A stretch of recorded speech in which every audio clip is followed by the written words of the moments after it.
Thank you very much for taking time to come and watch this webinar. I hope you are all comfortable and ready to hear a bit about why I think it's time for you to foster. So I wanted to tell you a bit about Banya. What is in the name? Banya is a fostering agency which I set up about 21 years ago. And Banya is a Shona word from Zimbabwe, which means a meeting place, and sometimes it's a shelter tree. It implies a sense of belonging and support for widely spread out community. A little bit more about Banya. Banya is a national independent fostering agency offering foster care to children and young people who are looked after by local authorities. We've also developed shared life schemes since 2012, and this is for offering care in carers' homes for vulnerable adults. It was established in 1997, which is 21 years ago. We celebrated it in December last year. We've got about 130 foster carers and 120 children we look after, and we've got 10 shared life carers looking after 9 shared life adults. So why foster? Foster, you want to foster because you love working with children and young people. You like helping those less fortunate than yourself, children in need, because you have got a spare room, time, energy, and skills. There's a national shortage. Actually, it's now gone up to 16,000 national shortages of foster carer. You want to develop professional career as a foster carer, working from home and flexible. You want to have regular work. We get more than 1,000 referrals per month from all the London boroughs as well as countrywide. You also like support from our social workers and the admin team. Banya is not too big, it still feels like a family, so we care about our foster carers. When we're thinking about fostering, people are always asking me this question: what are you looking for in preparing you to become a foster carer? We're looking for people who are child-centered, who are supportive, have got a wide range of backgrounds, diverse age group, and who can offer commitment and understanding of why children come into care. Working is not a problem. If your work is flexible and you work less than 15 hours per week and you're able to do the school runs, for example, you've got a spare room for fostering, considering the sleeping arrangement of your own family. It might help if you've been a parent or childcare experience or have worked with children vulnerable, but this is not essential. A lot of people are always asking, oh, I've never parented, but I love children. Would this exclude me? You've got to be a team player, be able to work as a team, because around a child in care, there's so many people involved, professional people, doctors, schools, birth parents, the local authority, social worker, Banya's team. So you've got to be really part of a team player. So good communication skills are essential, and being able to know when things are not going well, to communicate when things are not going well, when things are going well. You need to have an appropriate home environment where you've got a lot of support from your neighbors, your friends, your family to help you with your new responsibility as a foster carer. The other jargon which is used in fostering is what kind of placement, what kind of child will I have? And there's all this I call them JAG, long-term placement, which means a child living with you long-term until they leave care. Short-term, task-centered is all just small pieces of work. Task centers is normally about preparing the children to go back home. Respite care is about just giving another carer a little bit of respite. Emergency placement, it tends to be the main core business of Banya, in that the children come into our care on an emergency the same day. Bridging placements is normally about bridging care while your child is being prepared for adoption. Parent and child placement, we're getting more and more of this parent and child placement where the parents are vulnerable themselves, or for some reason the local authority are not sure whether the parents can look after the child. In all working with vulnerable people, including children, we've got to keep ourselves safe, everybody safe, yourself. So there's checks we need to do. One of them is the police check, which is all the disclosure and barring checks, and for short it's called DBS. And this is for anyone who is over 17 and a half in your family, regular visitor, your backup, your neighbors, or whoever is going to help you look after your child, your babysitters, they all need to be police checked. Local authority check, this is where you live. If you're known to the local authority for whatever reason, you need to have a medical from your GP.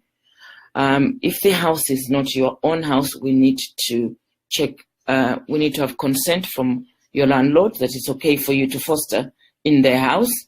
And then we look for references, personal, ex-employer, people who really know you, who've known you as a parent or with you working with children or vulnerable people.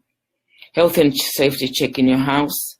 And then we do what we call the Form F assessment report, which then comes to panel, which is really about your family history from where you were born to today, what jobs you've done, what views do you have about looking after children who have got disabilities, learning difficulties, children who've been abused. So it's quite a big report, which then gets sent to the panel for the panel to make a decision.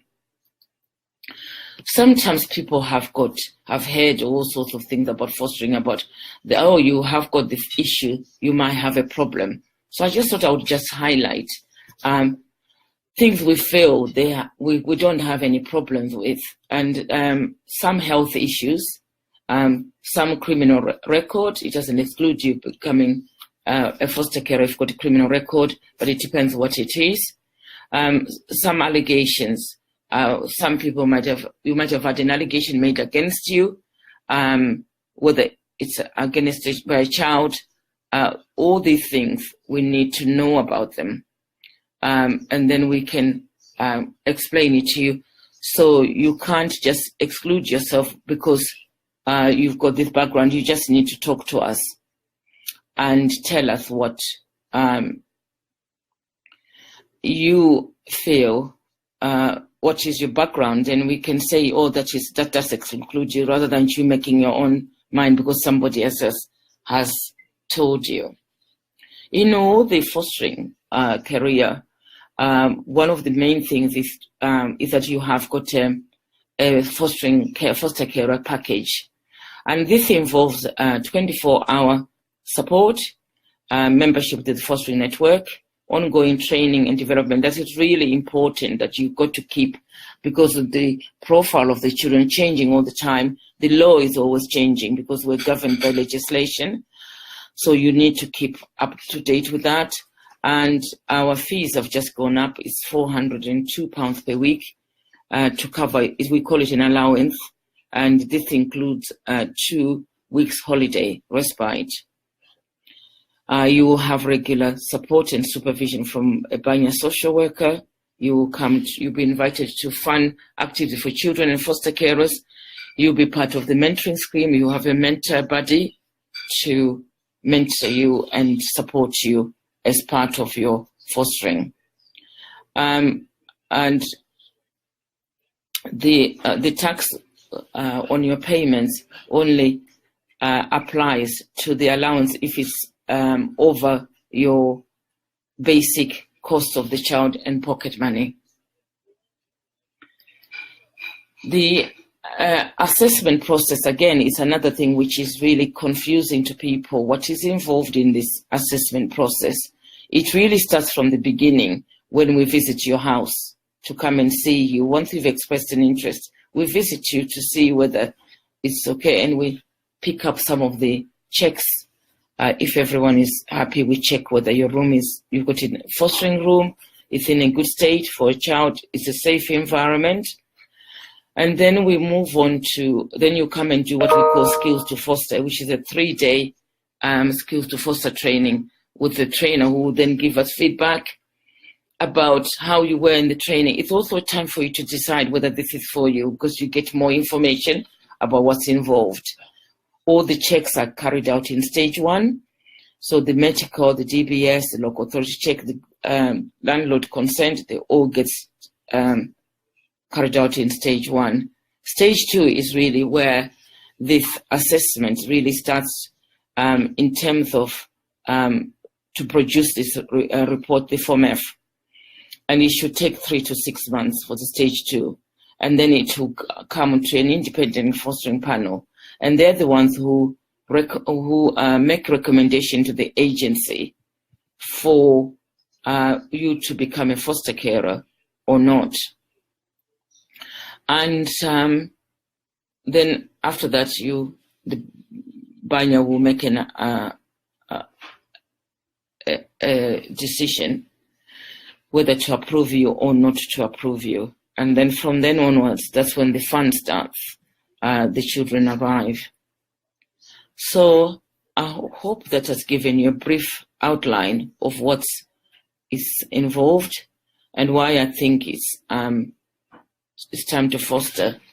It can be very rewarding. Myself as a foster carer, I have found it very rewarding. Thank you very much for your time. Thank you very much for taking time to come and watch this webinar.